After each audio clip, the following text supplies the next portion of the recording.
شروع اللہ کا نام لے کر جو بڑا مہربان نہایت رحم والا ہے۔ میں روز قیامت کی قسم کھاتا ہوں اور نفس لوامہ کی قسم کھاتا ہوں کہ سب لوگ اٹھا کر کھڑے کیے جائیں گے۔ کیا انسان یہ خیال کرتا ہے کہ ہم اس کی بکھری ہوئی ہڈیاں اکٹھی نہیں کریں گے؟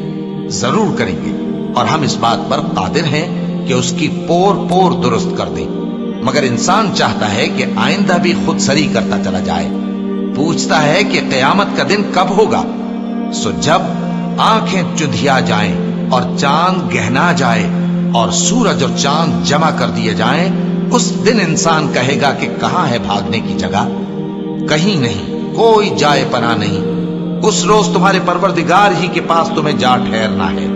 اس دن انسان کو جو عمل اس نے آگے بھیجے اور جو پیچھے چھوڑے ہوں گے سب بتا دیے جائیں گے۔ بلکہ انسان آپ اپنا گواہ ہے، اگرچہ عذر و معذرت کرتا رہے۔ اور اے پیغمبر صلی اللہ علیہ وآلہ وسلم، وحی کے پڑھنے کے لیے اپنی زبان کو تیز تیز حرکت نہ دیا کرو کہ اس کو جلد سیکھ لو۔ اس کا جمع کرنا اور پڑھانا ہمارے ذمے ہے۔ سو جب ہم اسے پڑھا کریں تو تم اس کو سنا کرو اور پھر اسی طرح پڑھا کرو۔ پھر اس کے معانی کا بیان بھی ہمارے ذمے ہے۔ مگر لوگو، تم دنیا کو دوست رکھتے ہو اور آخرت کو چھوڑے دیتے ہو۔ اس روز بعض چہرے رونقدار ہوں گے، اپنے پروردگار کی طرف نظر کیے ہوئے ہوں گے، اور بہت سے چہرے اس دن اداس ہوں گے، خیال کریں گے کہ ان کے ساتھ کمر توڑ معاملہ کیا جائے گا۔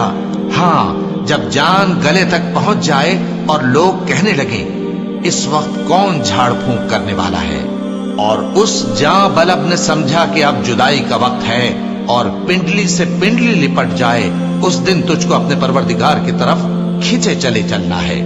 پھر ایسے مغرور نے نہ تو پیغمبر صلی اللہ علیہ وآلہ وسلم کو سچا جانا اور نہ نماز پڑھی، لیکن جھٹلایا اور منہ پھیر لیا، پھر اپنے گھر والوں کے پاس اکڑتا ہوا چل دیا۔ خرابی ہے تیری، خرابی پر خرابی ہے، پھر خرابی ہے تیری، خرابی پر خرابی ہے۔ کیا انسان یہ خیال کرتا ہے کہ اسے یوں ہی چھوڑ دیا جائے گا؟ کیا وہ منی کا جو ٹپکائی جاتی ہے ایک قطرہ نہ تھا، پھر لوتھڑا ہوا، پھر اللہ نے اس کو بنایا، سو اس کے اعضاء کو درست کیا، پھر اس کی دو قسمیں بنائی، مرد اور عورت۔